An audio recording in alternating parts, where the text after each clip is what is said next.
Decker Carlsen പുടിനെ interview ചെയ്ത ആ 2 മണിക്കൂർ. ഈ 2 മണിക്കൂറിലെ ഇന്റർവ്യൂവിനെ 15 പോയിന്റ്സ് ആക്കി ചുരുക്കാൻ പറ്റും. പ്രത്യേകിച്ച് അമേരിക്ക ഡോളർ വെച്ച് എങ്ങനെ ലോകത്തെ കൺട്രോൾ ചെയ്യുന്നു, മിൻസ്ക് എന്ന എഗ്രിമെന്റ് എങ്ങനെ ഉക്രൈൻ ബ്രേക്ക് ചെയ്തു, അതിന്റെ പിന്നിലുണ്ടായിരുന്ന കാരണങ്ങൾ എന്തൊക്കെ, നിയോ നാസിസം, ജർമ്മനി, പോളണ്ട് ഇങ്ങനെയുള്ള കണക്ഷൻ, ലോക ചരിത്രം, ജിയോ പൊളിറ്റിക്സിന്റെ അടുത്തഘട്ട നീക്കം, ഇങ്ങനെ പല കാര്യങ്ങൾ പുടിൻ പുറത്തുവിട്ടിരിക്കുന്നു. പാർട്ട് 1 ഓൾറെഡി നമ്മൾ അപ്ലോഡ് ചെയ്ത് കഴിഞ്ഞു. അത് കാണാത്തവർ തീർച്ചയായിട്ടും കാണുക. ഇത് പാർട്ട് 2. വോയിസ് ഓഫ് വിക്കിയിലേക്ക് എല്ലാവർക്കും സ്വാഗതം. അമേരിക്കയുടെ ഡോളർ, ഈ ഡോളർ വെച്ച് അമേരിക്ക എങ്ങനെ വെപ്പണൈസിങ് ചെയ്യുന്നു എന്നത് വളരെ വ്യക്തമായി തന്നെ അദ്ദേഹം പറഞ്ഞു. ഈ ലോകത്തെ കൺട്രോൾ ചെയ്യാൻ വേണ്ടി അമേരിക്ക ചെയ്ത ഒരു കാര്യം, ഡോളർ വെച്ച് എന്തെങ്കിലും സാധനം വാങ്ങിക്കുകയാണെന്നുണ്ടെങ്കിൽ വാങ്ങിക്കണമെന്ന സ്ട്രാറ്റജി. പക്ഷേ ഇതൊരു സ്റ്റുപ്പിഡ് സ്ട്രാറ്റജി ആണെന്നും പുടിൻ വ്യക്തമാക്കുന്നുണ്ട്. എങ്ങനെ ഡോളർ വെച്ച് ലോകത്തെ കൺട്രോൾ ചെയ്യാമെന്ന് അമേരിക്ക വിചാരിച്ചോ അത് വെച്ച് മറ്റ് രാജ്യങ്ങൾക്കെതിരെ റിവെഞ്ച് ചെയ്യാനും നിങ്ങളുടെ രാജ്യത്തിനെതിരെ സാമ്പത്തിക ഉപരോധം ഏർപ്പെടുത്തുന്നുണ്ട്. ആരും നിങ്ങളുടെ രാജ്യവുമായി ഒരു കണക്ഷനും പാടില്ല, എന്റെ സുഹൃത്തുക്കളും നിങ്ങളുടെ പക്കൽ വരില്ല എന്നൊക്കെ പറഞ്ഞ് ഡോളറിനെ തന്നെ വെറുപ്പിക്കുന്ന രീതിയിൽ ചില കാര്യങ്ങൾ അമേരിക്ക ചെയ്യുന്നു. അങ്ങനെ ചെയ്തതുകൊണ്ട് എന്ത് സംഭവിച്ചു? ഉദാഹരണത്തിന് 2022 റഷ്യയുടെ 80% ട്രേഡിംഗും നടന്നത് ഡോളർ വെച്ചിട്ടായിരുന്നു. ഞങ്ങൾക്കെതിരെ നിരവധി സാമ്പത്തിക ഉപരോധം ഏർപ്പെടുത്തി, പക്ഷെ ഞങ്ങൾക്ക് ഒന്നും തന്നെ സംഭവിച്ചില്ല. പക്ഷെ ഇപ്പോൾ ഡോളർ വെച്ച് ഞങ്ങളുടെ രാജ്യത്ത് നടക്കുന്ന ട്രാൻസാക്ഷൻ വെറും 13% മാത്രമാണ്. സോ ഡോളറും യൂറോസും വെച്ച് 80% ട്രേഡിംഗ് നടത്തിക്കൊണ്ടിരുന്ന ഞങ്ങൾ, തേർഡ് കൺട്രീസുമായി 50% ട്രേഡിംഗ് നടത്തിക്കൊണ്ടിരുന്ന ഞങ്ങൾ ഇപ്പോൾ വെറും 13% മാത്രമാണ് ഡോളർ വെച്ച് ട്രേഡിംഗ് നടത്തുന്നത്. ഞങ്ങൾ മാത്രമല്ല, അമേരിക്കയുടെ സുഹൃത്ത് രാജ്യങ്ങൾ പോലും ഇപ്പോൾ ഡീഡോളറൈസേഷൻ ആണ് ചെയ്തുകൊണ്ടിരിക്കുന്നത്. ഈ ഡീഡോളറൈസേഷൻ എന്നത് അറബ് രാജ്യങ്ങൾ മുതൽ ഇന്ത്യ വരെ വളരെ സ്പീഡായി ചെയ്തുകൊണ്ടിരിക്കുന്നു. മൾട്ടിപോളാർ വേൾഡ് രൂപം കൊള്ളാൻ പോകുന്നു. അങ്ങനെ ഈ അമേരിക്കയുടെ ഡോളർ വെപ്പണൈസേഷൻ ഒരിക്കലും ഫലവത്താവില്ല. അതിന്റെ ഏറ്റവും വലിയ ഉദാഹരണമാണ് ഞങ്ങളെന്നും പുടിൻ പറയുന്നു. എന്നാൽ ഡോളർ ഉപയോഗിക്കാൻ പാടില്ല എന്നത് ഞങ്ങളുടെ ആഗ്രഹമല്ല. എന്നാൽ അമേരിക്ക ചെയ്ത ക്രിയയുടെ പ്രതികരണമാണ് അല്ലെങ്കിൽ പ്രതിഫലമാണ് ഇപ്പോൾ ഡോളർ മുഖേന തന്നെ അമേരിക്ക അനുഭവിച്ചുകൊണ്ടിരിക്കുന്നത്. അടുത്ത ചോദ്യം ടക്കർ കാൾസൺ ചോദിക്കുന്നു, ബ്രിക്സിനെ കുറിച്ച് എന്താണ് പറയാനുള്ളത്? ഡീഡോളറൈസേഷൻ എന്ന് പറയുന്നുണ്ട്, മൾട്ടിപോളാർ വേൾഡ് രൂപം കൊള്ളാൻ പോകുന്നു എന്ന് പറയുന്നുണ്ട്. ഇവിടെ ബ്രിക്സിന്റെ പ്രാധാന്യം എന്തെന്ന് ടക്കർ കാൾസൺ പുടിനോട് ചോദിക്കുന്നു. ഈ ഒരു ചോദ്യത്തിന്റെ ഒരു ഉത്തരം കഴിഞ്ഞ അപ്ഡേറ്റിൽ നമ്മൾ പറഞ്ഞിട്ടുണ്ടായിരുന്നു. അതായത് റഷ്യയുടെ വളർച്ച അമേരിക്കയെ ബാധിക്കുന്നില്ല, എന്നാൽ ചൈനയുടെ വളർച്ചയാണ് അമേരിക്ക ഭയക്കുന്നത്. അതിന്റെ തുടർച്ചയായി അദ്ദേഹം മറ്റൊരു കാര്യം കൂടി പറഞ്ഞിട്ടുണ്ടായിരുന്നു. എന്റെ ഓർമ്മ ശരിയാണെങ്കിൽ 1992 വേൾഡ് എക്കോണമി എടുത്ത് നോക്കുകയാണെങ്കിൽ G7 രാജ്യങ്ങളുടെ എക്കോണമി മാത്രം 47% എന്നാൽ 2022 വേൾഡ് എക്കോണമി വെച്ച് കമ്പയർ ചെയ്യുമ്പോൾ അത് 30% കുറഞ്ഞിരിക്കുന്നു. എന്നാൽ 1992 ബ്രിക്സിന്റെ എക്കോണമി എന്ന് പറയുന്നത് വെറും 16% മാത്രമായിരുന്നു. 2022 ആയപ്പോഴേക്കും അത് G7 രാജ്യങ്ങളുടെ എക്കോണമിയേക്കാൾ വർദ്ധിച്ചിട്ടുണ്ട്. ഇവിടെ ബ്രിക്സിന്റെ വളർച്ചയും G7 രാജ്യങ്ങളുടെ താഴ്ചയുമാണ് ഞാൻ വെൽക്കം ചെയ്യുന്നത്. ഇതുമൂലം ഒരു കാര്യം വ്യക്തമായി മനസ്സിലാക്കാം, ഒരു കാര്യവും ഒന്നും നിരന്തരമല്ല. സോ മൾട്ടിപോളാർ വേൾഡ് രൂപം കൊള്ളുന്നതിനും ഡീഡോളറൈസേഷൻ നടക്കുന്നതിനും പ്രധാനമായ പാലമായി ഇരിക്കാൻ പോകുന്നത് ബ്രിക്സ് എന്ന് പുടിൻ പറയുന്നു. ഗ്ലോബൽ ഡെവലപ്മെന്റ് എന്ന ഒരു വാക്കുകൂടി അദ്ദേഹം കൂട്ടിച്ചേർത്തു. ഒരു രാജ്യത്തിന്റെ ഡെവലപ്മെന്റ് അല്ല, global development and world economy ആർക്കും പ്രതിരോധിക്കാൻ പറ്റില്ല.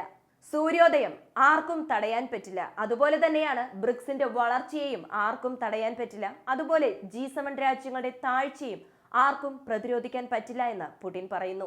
ഓക്കെ, അമേരിക്കൻ പ്രസിഡന്റായ ജോ ബൈഡൻ അദ്ദേഹത്തിന്റെ പദവിയിൽ നിന്നും മാറിക്കഴിഞ്ഞാൽ നിങ്ങളുടെ ഈ യുദ്ധം നിങ്ങൾ അവസാനിപ്പിക്കുമോ എന്ന് ടക്കർ കാൾസൺ പുടിനോട് ചോദിക്കുന്നു.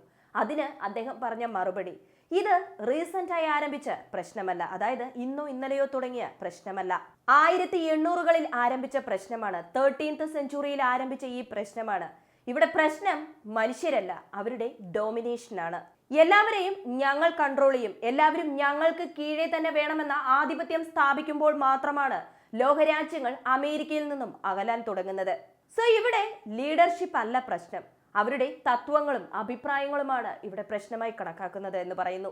റഷ്യ നാറ്റോയിൽ അംഗമാവുന്നതുമായി ബന്ധപ്പെട്ട് എന്തെങ്കിലും ചർച്ച നടന്നിരുന്നോ എന്ന് ടക്കർ കാൾസൺ ചോദ്യം ചോദിക്കുന്ന സമയത്ത് പുടിൻ പറയുന്നു, ഇതേ സ്ഥലത്ത് വെച്ച് ബിൽ ക്ലിന്റനുമായി ഒരു ചർച്ചയുണ്ടായിരുന്നു. അന്ന് ഞാൻ അദ്ദേഹത്തിന്റെ പക്കൽ ഒരു കാര്യം ചോദിച്ചിട്ടുണ്ടായിരുന്നു, ഞങ്ങൾ അതായത് റഷ്യ നാറ്റോയിൽ അംഗമാകാൻ സാധ്യതയുണ്ടോ, ഞങ്ങൾക്ക് താല്പര്യമുണ്ട് എന്ന്. അതിന് അദ്ദേഹം പറഞ്ഞ ഉത്തരം, നോ, ഞങ്ങൾ ഇതുമായി ബന്ധപ്പെട്ട യാതൊരു കാര്യവും ഇതുവരെ ചിന്തിച്ചിട്ടില്ല എന്ന് പറഞ്ഞു. സോ ഇതാണ് റഷ്യ. ഞങ്ങൾക്ക് എന്തെങ്കിലും പറയണമെന്നുണ്ടെങ്കിൽ ഞങ്ങൾ നേരിട്ട് തന്നെ പറയും. ഞങ്ങൾ റൂമേഴ്സ് പ്രചരിപ്പിക്കില്ല എന്നും അദ്ദേഹം പറഞ്ഞു. ഇവിടെ റൂമേഴ്സ് എന്ന് പറഞ്ഞതിനുള്ള കാരണവും അദ്ദേഹം പറയുന്നുണ്ട്. അതായത് CIA റോൾ എന്ന് പറയുമ്പോൾ അത് റഷ്യ ഉക്രൈൻ യുദ്ധം ആരംഭിച്ച സമയത്തല്ല, 2004 പോകുന്നു.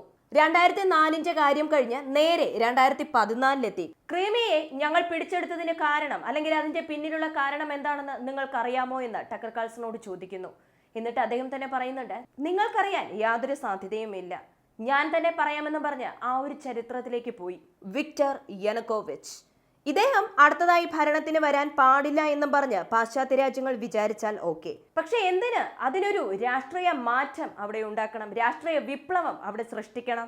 ഇത് 2014 കഥയാണ്. രാഷ്ട്രീയ വിപ്ലവം ഉണ്ടാക്കി ഇപ്പോഴുള്ള സെലൻസ്കിയെ, ഒരു കോമഡിയനായിരുന്ന സെലൻസ്കിയെ പപ്പറ്റ് ഭരണകൂടമായി അമേരിക്ക CIA എന്തുകൊണ്ട് ഉക്രൈൻ പ്രസിഡന്റായി മാറ്റണം? 2014 നടന്ന ഈ ഒരു സംഭവത്തിന് പിന്നിൽ CIA ആണ് ഉണ്ടായിരുന്നത്. എന്തിന് ക്രീമിയയെ ഭയപ്പെടുത്തണം? എന്തിന് ഓപ്പറേഷൻ ഡോൺബാസ് ക്രിയേറ്റ് ചെയ്യണം? ഇതിനെല്ലാം അപ്പുറം അമേരിക്ക ഞങ്ങളെ ചുറ്റിവളയ്ക്കാനായി ഉക്രൈനെ തുറുപ്പുചീട്ടായി ഉപയോഗിച്ചതിന്റെ ആഫ്റ്റർ എഫക്ട്സ് ആണ് ഞങ്ങൾ ഉക്രൈനെതിരെ, പ്രത്യേകിച്ച് ഡോൺബാസ് പിടിച്ചെടുക്കണം, ക്രീമിയെ പിടിച്ചെടുക്കണമെന്ന തീരുമാനത്തിലെത്താനുള്ള പ്രധാന കാരണമായിരുന്നത്. സോ ഇതിന്റെയൊക്കെ പിന്നിൽ ഉണ്ടായിരുന്നത് CIA ആണെന്നുള്ള സത്യം ഇപ്പോൾ ലോകം മനസ്സിലാക്കിയിട്ടുണ്ടാകുമെന്ന് അദ്ദേഹം പറഞ്ഞു. 2014 അമേരിക്ക ഉക്രൈനെ രക്ഷപ്പെടുത്താനും അതേ ഉക്രൈനിൽ കറപ്ഷൻ ഉണ്ടാക്കാനും വേണ്ടി $5 ബില്യൺ അമേരിക്കൻ ചിലവാക്കിയെന്നും പറയുന്നുണ്ട്. ഇതിന്റെയൊക്കെ പിന്നിൽ CIA ആണുള്ളത് എന്ന് പറയുമ്പോഴും രാഷ്ട്രീയപരമായി CIA എന്താണ് ചെയ്തതെന്നുള്ളത് അവർക്കറിയില്ല. പക്ഷെ അവിടെയുള്ള ജനങ്ങൾക്ക് ഭയമുണ്ടാകാൻ പാടില്ല, ആരുമില്ല എന്ന അവസ്ഥ വരാൻ പാടില്ല. അതുകൊണ്ടാണ് അവരെ രക്ഷപ്പെടുത്തുന്നത് ഞങ്ങളുടെ കടമയായിരുന്നു. ടക്കർ കാൾസൺ അടുത്ത ചോദ്യം ചോദിക്കുന്നു, അപ്പോ ഈ ഡോൺബാസ്, ഓപ്പറേഷൻ ഡോൺബാസ് രൂപീകരിച്ചത് CIA ആണെങ്കിൽ ആ ഡോൺബാസ് പിടിച്ചെടുക്കാനാണോ നിങ്ങൾ യുദ്ധം ചെയ്യുന്നത്? നിങ്ങൾ എന്തുകൊണ്ട് ക്യീവിൽ നിന്നും പുറത്തു വന്നു? സമാധാന ചർച്ചയ്ക്ക് റഷ്യ ശ്രമിച്ചില്ല? ഇങ്ങനെയുള്ള പല ചോദ്യങ്ങൾ ടക്കർ കാൾസൺ തുടർച്ചയായി ചോദിച്ചുകൊണ്ടിരുന്നു. ഓപ്പറേഷൻ ഡോൺബാസ് ക്രിയേറ്റ് ചെയ്തത് ഞങ്ങളാണെന്ന് നിങ്ങൾക്ക് എങ്ങനെ പറയാൻ പറ്റും? കൂടാതെ മിൻസ്ക് എന്ന ഒരു എഗ്രിമെന്റ് ഉണ്ട്. ആ എഗ്രിമെന്റിൽ എല്ലാവരും സൈൻ ചെയ്യാൻ തയ്യാറായിരുന്നു. 2014 ഈ ഒരു എഗ്രിമെന്റ് തയ്യാറാക്കിയിരുന്നത്. അങ്ങനെ ഡോൺബാസ് എന്ന റീജിയൻ ഉക്രൈന്റെ ഭാഗമാക്കാനായിരുന്നു എല്ലാവരും തീരുമാനമെടുത്തത്. അങ്ങനെ ഒരു എഗ്രിമെന്റും ക്രിയേറ്റ് ചെയ്തു. പക്ഷേ 2014 ശേഷം സെലൻസ്കി പറഞ്ഞു, ഈ ഒരു എഗ്രിമെന്റ് ഞാൻ ശ്രദ്ധിക്കില്ല. അന്ന് അതിനെതിരെ ചോദ്യങ്ങൾ ചോദിക്കേണ്ട ലോകരാജ്യങ്ങൾ സൈലന്റ് ആയിരുന്നു. ഏതെങ്കിലും ഒരു രാജ്യമെങ്കിലും മിൻസ്ക് എന്ന എഗ്രിമെന്റിന് എന്ത് സംഭവിച്ചു എന്ന് ചോദിച്ചിരുന്നെങ്കിൽ ഇപ്പോൾ കാണുന്ന ഈ റഷ്യ ഉക്രൈൻ യുദ്ധം ഉണ്ടാവില്ല എന്നും പുടിൻ പറയുന്നു. 2014 2022 ഞാൻ പറയുന്നത് ഒരേ ഒരു കാര്യം മാത്രം, യൂറോപ്പ് യൂണിയൻ ലീഡേഴ്സ് ആയിക്കോട്ടെ, അതുപോലെ തന്നെ നാറ്റോ രാജ്യങ്ങളുടെ ലീഡേഴ്സ് ആയിക്കോട്ടെ, അമേരിക്കൻ ലീഡർ ആയിക്കോട്ടെ, മിൻസ്ക് എന്ന എഗ്രിമെന്റ് പ്രോപ്പറായി ഇംപ്ലിമെന്റ് ചെയ്തിരുന്നെങ്കിൽ ഒരു പ്രശ്നവുമില്ല എന്ന് പുടിൻ പറയുന്നു. ഡോൺബാസ് എന്ന റീജിയൻ ഞങ്ങൾ പിടിച്ചെടുത്തു എന്ന് പാശ്ചാത്യ രാജ്യങ്ങൾ പറയുന്നു. മിൻസ്ക് എഗ്രിമെന്റ് ഓക്കെ ആയിരുന്നെങ്കിൽ ഡോൺബാസ് ജനങ്ങളെ ഞാൻ തന്നെ കൺവിൻസ് ചെയ്ത് ഉക്രൈന് അയക്കുമായിരുന്നു.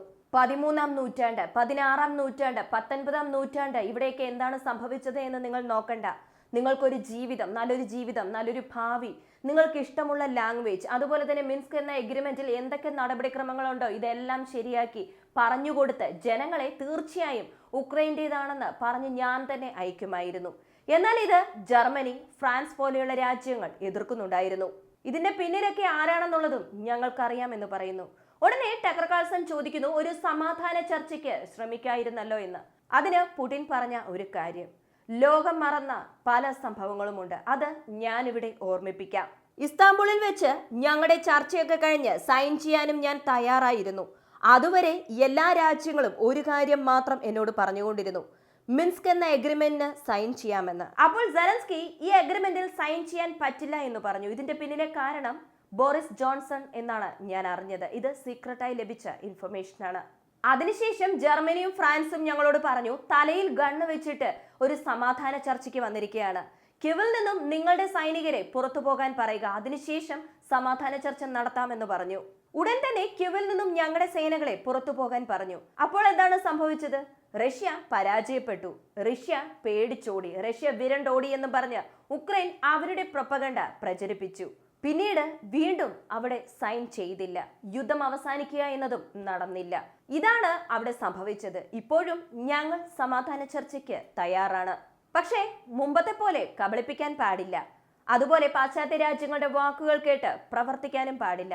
അതേപോലെ ഈ യുദ്ധം അവസാനിക്കണമെങ്കിൽ അമേരിക്ക പാശ്ചാത്യ രാജ്യങ്ങൾ കൊടുക്കുന്ന പണം തടയണം എന്ന് പറയുന്നു. റഷ്യയുടെ പ്രധാന എയിം എന്താണെന്ന് അദ്ദേഹം ചോദിച്ചു. അതിന് പുടിൻ പറയുന്നു, ഉക്രൈനിൽ നിന്നും നിയോനാസിസം വേരോടെ പിഴുതെറിയണം. അപ്പോൾ ടക്കർ കാൾസൺ ചോദിക്കുന്നു, ഇപ്പോൾ എന്തുകൊണ്ടാണ് ഈ നിയോനാസിസത്തെ കുറിച്ച് സംസാരിക്കുന്നത് എന്ന്. അതിന് അദ്ദേഹം പറയുന്ന മറുപടി, രണ്ടാം ലോക മഹായുദ്ധം നടന്നു. ഇവിടെ ജർമ്മനിക്കെതിരായി ഫൈറ്റ് ചെയ്തുകൊണ്ടിരുന്നു. ഞങ്ങൾക്കെതിരായിരിക്കുന്ന രാജ്യങ്ങൾ എന്ന് പറയുമ്പോൾ അത് ജർമ്മനിക്ക് സപ്പോർട്ടായിരിക്കുന്ന രാജ്യങ്ങളാണ്. ഇവിടെ മറ്റൊരു കാര്യം ചിലർ ഓർക്കേണ്ടതുണ്ട്. ജർമ്മനിക്കെതിരെയാണ് യുദ്ധം ചെയ്തുകൊണ്ടിരുന്നു എന്നത്.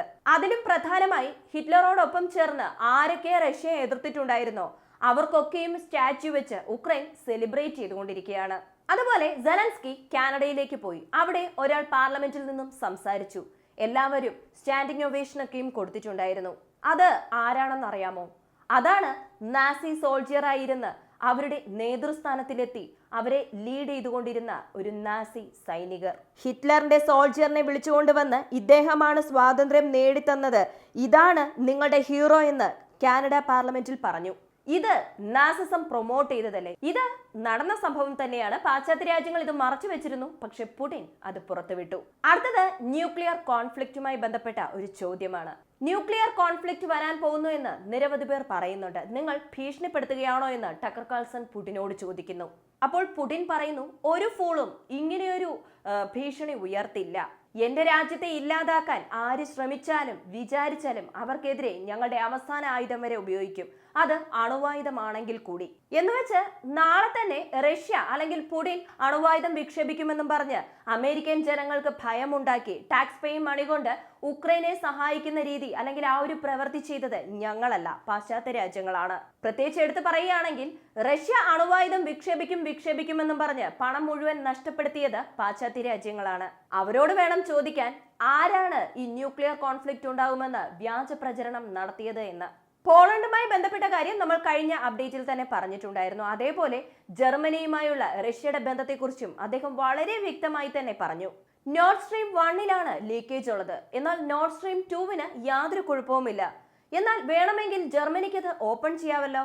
അതുപോലെ തന്നെ ജർമ്മനി ടു ഉക്രൈനും ഒരു പൈപ്പ് ലൈൻ ഉണ്ട്. ആ പൈപ്പ് ലൈനും ഉക്രൈൻ ക്ലോസ് ചെയ്തിട്ടാണുള്ളത്. ഇനി അഥവാ ഉക്രൈൻ അത് ഓപ്പൺ ചെയ്യുകയാണെന്നുണ്ടെങ്കിൽ ഉക്രൈൻ ആവശ്യമായ എനർജി ലഭിക്കുകയും ചെയ്യും.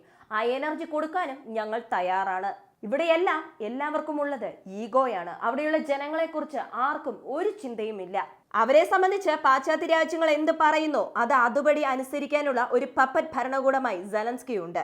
അതിന് സപ്പോർട്ടായി പാശ്ചാത്യ രാജ്യങ്ങളിൽ കുറച്ചു പേരുണ്ട്. ബോറിസ് ജോൺസൺ എന്ന സ്റ്റുപ്പിഡ് എന്ന രീതിയിലുള്ള പല വാക്കുകളും അദ്ദേഹത്തിന്റെ, അതായത് പുടിന്റെ വായിൽ നിന്നും വന്നു.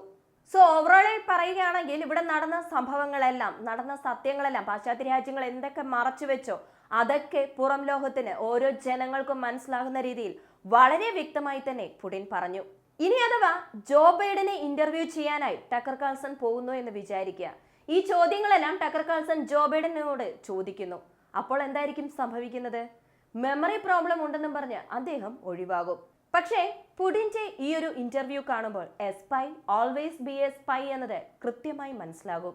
എന്തുകൊണ്ട് ഈ യുദ്ധം നടക്കുന്നു, ഈ യുദ്ധത്തിന് പിന്നിൽ ആരൊക്കെയുണ്ട് എന്ന് ജനങ്ങൾക്ക് മനസ്സിലാകുന്ന രീതിയിൽ കൃത്യമായ വാക്കുകളോടെ വ്യക്തമായ വിശദീകരണമാണ് അദ്ദേഹം കൊടുത്തിട്ടുണ്ടായിരുന്നത്. ഓക്കെ, ജിയോ പൊളിറ്റിക്സിൽ ഇനിയും എന്തൊക്കെ മാറ്റങ്ങളാണ് വരുന്നത് എന്ന് കാത്തിരുന്ന് കാണാം. ഈ ഒരു വീഡിയോയെക്കുറിച്ചുള്ള നിങ്ങളുടെ അഭിപ്രായം മറക്കാതെ കമൻ്റായി ചേർക്കുക. വീഡിയോ ഇഷ്ടമാവുകയാണെങ്കിൽ ലൈക്ക് ചെയ്യുക, ഷെയർ ചെയ്യുക, ചാനൽ ഒന്ന് സബ്സ്ക്രൈബ് ചെയ്ത് സപ്പോർട്ട് ചെയ്യുക. വീണ്ടും അടുത്ത വീഡിയോയിൽ കാണാം. നന്ദി, നമസ്കാരം.